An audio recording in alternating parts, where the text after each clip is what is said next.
नेहा ने घबराकर उस कमरे का दरवाजा जोर से बंद किया। उसके हाथ कांप रहे थे। दिल इतनी तेज धड़क रहा था जैसे सीने से बाहर निकल जाएगा। दरवाजा बंद करते ही अंदर से अचानक एक भारी डरावनी आवाज गूंजी। ये घर मेरा है, निकल जाओ यहाँ से। नेहा की सांस जैसे रुक गई। उसने एक पल भी वहां रुकने की हिम्मत नहीं की। वो मुड़ी और सीढ़ियों से लगभग भागती हुई नीचे उतरने लगी। उसके कदम लड़खड़ा रहे थे। नीचे पहुंचते ही उसने हाँफते हुए दीवार पकड़ ली। उसकी आंखों में साफ डर दिखाई दे रहा था। लेकिन नेहा को तब नहीं पता था कि उस रात जो उसने देखा था वो इस घर की असली सच्चाई का सिर्फ एक छोटा सा हिस्सा था।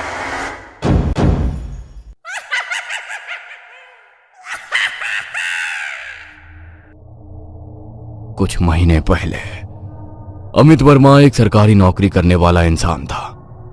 करीब 3 महीने पहले उसका ट्रांसफर शहर से दूर एक गांव में हुआ था। उसके परिवार में उसकी पत्नी नेहा, बेटा आरव और बेटी धृति थी। शुरुआत में अमित दफ्तर के पास बने एक छोटे से सरकारी क्वार्टर में रहने लगा। क्वार्टर छोटा था, कमरे कम थे और बच्चों के खेलने की जगह भी नहीं थी। करीब 2 महीने बाद अमित की मुलाकात एक स्टेट एजेंट से हुई। उसका नाम था रवि। एक दिन रवि अमित को एक घर दिखाने ले गया, गांव से थोड़ा बाहर, जहां चारों तरफ हरियाली थी। थोड़ा अंदर जाने पर एक पुराना लेकिन खूबसूरत घर दिखाई दिया। घर 2 मंजिला था, नीचे 3 कमरे और ऊपर 2 कमरे। घर के सामने एक गार्डन था। गार्डन में पुराने लोहे के 2 झूले लगे हुए थे। चारों तरफ बड़े बड़े पेड़ थे। थोड़ी दूर पर हाईवे था, लेकिन इतनी दूर कि गाड़ियों का शोर सुनाई नहीं देता था। ऊपर की एक खिड़की से हाईवे साफ दिखाई देता था और दूसरी खिड़की से अमित के ऑफिस की बिल्डिंग भी नजर आती थी। अमित को घर देखते ही पसंद आ गया। अब घर तो बहुत अच्छा है। किराया कितना है? बस 5,000 रुपए महीना। अमित सचमुच चौंक गया। इतना बड़ा घर सिर्फ 5,000? रवि ने हल्की मुस्कान के साथ जवाब दिया। इसके मालिक विदेश में रहते हैं। उन्होंने मुझे केयर टेकर रखा है। काफी सालों से ये घर बंद पड़ा है। मालिक को किराए की जरूरत नहीं है। मैंने ही उन्हें किराए पर देने का आइडिया दिया ताकि घर मेंटेन रहे। यह बात सुनकर अमित को जरा भी संकोच नहीं हुआ। रविवार के दिन अमित अपनी पत्नी और बच्चों को घर दिखाने ले आया। बच्चे घर देखकर बहुत खुश हो गए। आरव तुरंत झूले पर बैठ गया। धृति गार्डन में दौड़ने लगी, लेकिन नेहा घर के अंदर खड़ी होकर चारों तरफ देख रही थी। घर सुंदर था, लेकिन उसे थोड़ा अजीब लग रहा था। रवि जी, ये घर इतने सालों से बंद था? जी हाँ। और किराया भी इतना कम? घर पुराना है और शहर से दूर है। यहाँ कोई रहना नहीं चाहता। सब शहर में रहना चाहते हैं।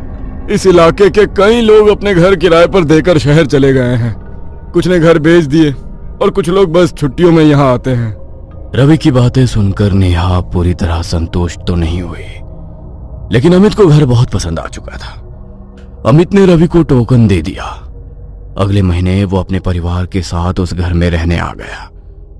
अमित शुरू से ही नास्तिक था, इसलिए घर में गृह प्रवेश की पूजा नहीं हुई, ना ही घर में कोई मंदिर रखा गया। नेहा धीरे धीरे घर की सफाई करने लगी। 3-4 दिनों में नीचे के हिस्से की सफाई पूरी हो गई। सब नीचे ही रहने लगे। आरव और धृति ऊपर नीचे दौड़ते रहते थे, लेकिन नेहा उन्हें बार बार रोकती। ऊपर मत जाओ, वहाँ बहुत धूल मिट्टी है। जब तक ऊपर की सफाई नहीं होती कोई ऊपर नहीं जाएगा। तुम दोनों गार्डन में खेलो। अमित ने रवि से कहकर एक माली बुलवाया और गार्डन की सफाई करवा ली। गार्डन साफ होते ही बच्चे वहीं खेलते रहते थे। कुछ दिनों बाद नेहा ने ऊपर की सफाई शुरू की। ऊपर 2 कमरे थे। एक कमरा खुला था, दूसरे कमरे में ताला लगा हुआ था। नेहा ने पहले खुले कमरे की सफाई कर ली। फिर शाम को उसने अमित से कहा, ऊपर एक कमरे में ताला लगा है, रवि से कहकर चाबी बनवा लो। उस कमरे की जरूरत नहीं है, एक कमरा काफी है। अपना सारा सामान उसी कमरे में आ गया ना। अगर कोई मेहमान आए तो? आखिरकार अमित ने रवि को फोन किया। रवि ने चाबी बनाने वाले को भेजा। कमरा खुलवा दिया गया। नेहा ने उस कमरे की भी सफाई कर दी और उसी दिन के बाद घर में अजीब घटनाएं शुरू हुई जो धीरे धीरे सामने आई। घर का माहौल धीरे धीरे बदलने लगा। शुरुआत में ये छोटी छोटी बातें थी जिन्हें नजरअंदाज करना आसान था। एक रात अमित को ऑफिस से आने में देर हो गई थी। बच्चों को सुलाकर नेहा लिविंग रूम में उसका इंतजार कर रही थी। घर में अजीब सी खामोशी थी। तभी नेहा को ऐसा लगा जैसे उसके पीछे से कोई धीरे धीरे चलकर गुजरा हो। उसने तुरंत पीछे मुड़कर देखा, कोई नहीं था, लेकिन किचन की लाइट जल रही थी। नेहा कुछ पल उसे देखती रही। लाइट्स तो मैंने बंद की थी। वो किचन में गई और लाइट बंद कर दी। थोड़ी देर बाद अमित घर आ गया। उसने खाना खाया और अपने कमरे में चला गया। नेहा किचन में बर्तन साफ कर रही थी। तभी लिविंग रूम से हल्की सी आवाज आई। नेहा ने किचन से झांक कर देखा तो उसे एक परछाई दिखाई दी। उसे लगा शायद अमित ही बैठा होगा। आप कमरे में चले जाओ, मैं बर्तन रख कर आती हूँ। कोई जवाब नहीं आया। उसने सोचा शायद अमित कमरे में चला गया होगा। वो बाहर आई, लाइट बंद की, फिर बच्चों के कमरे में झांका। दोनों बच्चे गहरी नींद में सो रहे थे। नेहा अपने कमरे में चली गई, लेकिन जैसे ही वो कमरे में दाखिल हुई, किचन की लाइट अचानक एक बार चमकी और फिर अपने आप बंद हो गई। अगली सुबह बच्चे स्कूल चले गए। अमित भी ऑफिस चला गया। दोपहर तक नेहा के सारे काम खत्म हो चुके थे। वो ऊपर कमरे में कुछ सामान ढूंढने गई। तभी उसे दूसरे कमरे में हल्की आवाज सुनाई दी। नेहा कुछ पल वहीं खड़ी रही। फिर उसने हिम्मत करके दरवाजा खोला। कमरे के अंदर घुसते ही उसे एक अजीब एहसास हुआ। कमरा बहुत बड़ा था, लेकिन कमरे का माहौल ऐसा था जैसे यहां कोई अचानक सब कुछ छोड़कर चला गया हो। जब उसने सफाई की थी तब उसने कुछ देखा नहीं था, बस खुली जगह सफाई करके चली गई थी। कमरे में एक पुरानी लकड़ी की अलमारी थी, एक टूटी कुर्सी और कोने में कुछ पुराने खिलौने पड़े थे। नेहा को यह देखकर अजीब लगा। उसे लगा जैसे इस कमरे को जानबूझकर बंद किया गया था। उसने शाम को अमित को इस कमरे के बारे में बताई। अमित, मैं आज ऊपर के कमरे में गई थी, उसी कमरे में जिसमें ताला लगा था। वो कमरा बहुत बड़ा है और मुझे लगा जैसे उस कमरे को जानबूझकर बंद किया गया है। पर अमित ने बस ये कहकर टाल दिया कि अरे घर काफी सालों से बंद था और शायद मालिक को जल्दबाजी में विदेश जाना पड़ गया होगा, इसलिए सब ऐसा ही पड़ा है। और शाम आरव ऊपर से दौड़ता हुआ नीचे आया। वो रो रहा था। मम्मी, वो बच्चा मेरा खिलौना ले गया।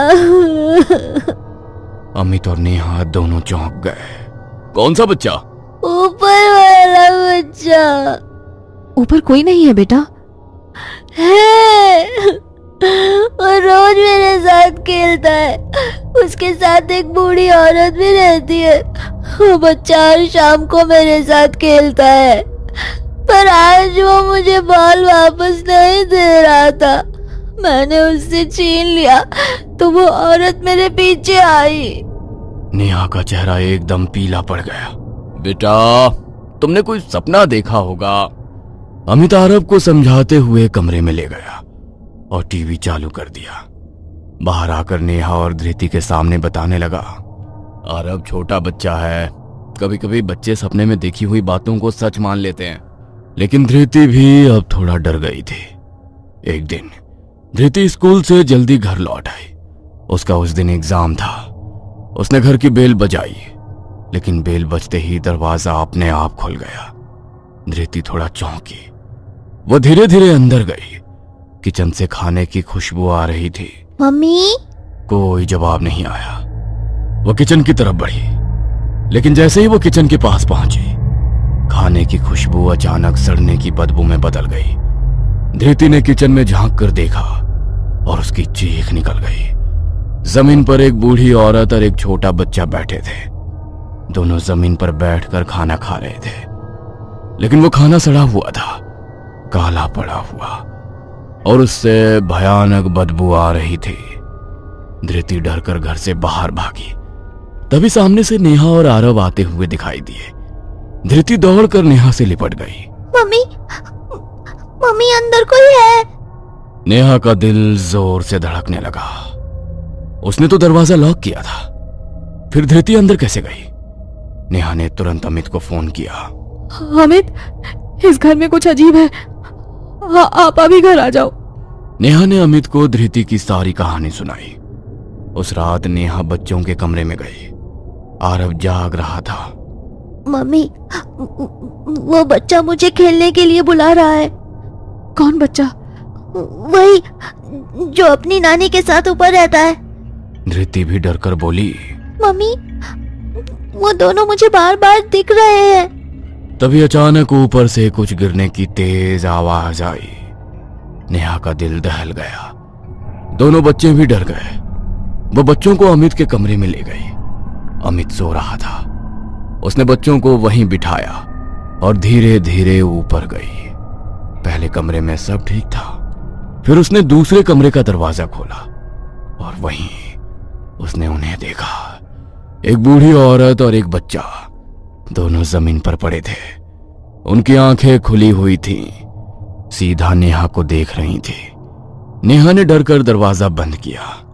तभी अंदर से आवाज आई। ये घर मेरा है, निकल जाओ यहां से। नेहा डर कर भागती हुई नीचे आई। अगले दिन अमित ने रवि को बुलाया। रवि ने सुझाव दिया। देखिए, शहर के पास एक पैरानॉर्मल इन्वेस्टिगेटर है, शायद वो कुछ पता लगा सके। शाम को डॉक्टर अंशुल मेहरा और उनकी सहायक मोनिका घर आए। उन्होंने पूरे घर में उपकरण लगाए। EMF meter, temperature sensor, voice recorder. जांच करते हुए वो ऊपर वाले कमरे में पहुंचे। EMF मीटर अचानक तेज आवाज करने लगा। अंशुल गंभीर हो गया। यहाँ कोई प्रेजेंस है। उन्होंने आत्मा से संपर्क करने की कोशिश की, लेकिन अचानक सारे उपकरण बंद हो गए। सभी की बैटरियां एक साथ खत्म हो गईं। अंशुल और मोनिका एक दूसरे को देखने लगे। ये आत्माएं बहुत शक्तिशाली हैं। अंशुल ने अमित का संपर्क महाकाल गिरी नाम के तांत्रिक से करवाया। महाकाल गिरी ने तुरंत घर खाली करने को कहा, लेकिन अमित ने मना कर दिया। मैं अभी घर खाली नहीं कर सकता। अचानक से परिवार को लेकर कहां जाऊंगा, और मैं 1 साल का किराया दे चुका हूं। तांत्रिक ने कहा, आंगन में एक दिया हमेशा जलाकर रखना और घर में खाना मत पकाना। शनिवार को तांत्रिक घर आए। डॉक्टर अंशुल भी उनके साथ थे। तांत्रिक ने पूरे घर में मंत्र पढ़े, पवित्र जल छिड़का। जहां जहां आत्माओं ने स्पर्श किया था वो जगह काली पड़ती जा रही थी। फिर वो ऊपर वाले कमरे में गए। उन्होंने कई मंत्र पढ़े, लेकिन अचानक कमरे के अंदर चीजें उड़ने लगी। दीवारों पर धमाके होने लगे। अंशुल के सारे उपकरण फिर बंद हो गए। आखिरकार तांत्रिक ने हार मान ली। इन आत्माओं को निकालना संभव नहीं है। उन्होंने उस कमरे को फिर से मंत्रों से बंद कर दिया। ये आत्माएं पहले भी यहीं कैद थीं। अब भी इन्हें बाहर निकालना असंभव है। अगर आप लोग यहां रहोगे तो ये अपनी मौजूदगी दिखाती रहेंगी। अमित ने आखिरकार घर छोड़ने का फैसला किया। उन्होंने घर खाली कर दिया। कुछ समय बाद खबर आई, उस घर के असली मालिक की विदेश में मौत हो गई थी। उसके बाद वो घर हमेशा के लिए बंद हो गया। आज भी वो घर वहीं खड़ा है, खाली, सुनसान। और जो भी उस घर को खरीदने या देखने जाता है उसे ऊपर वाले कमरे से वही आवाज सुनाई देती है। ये घर मेरा है, निकल जाओ यहां से।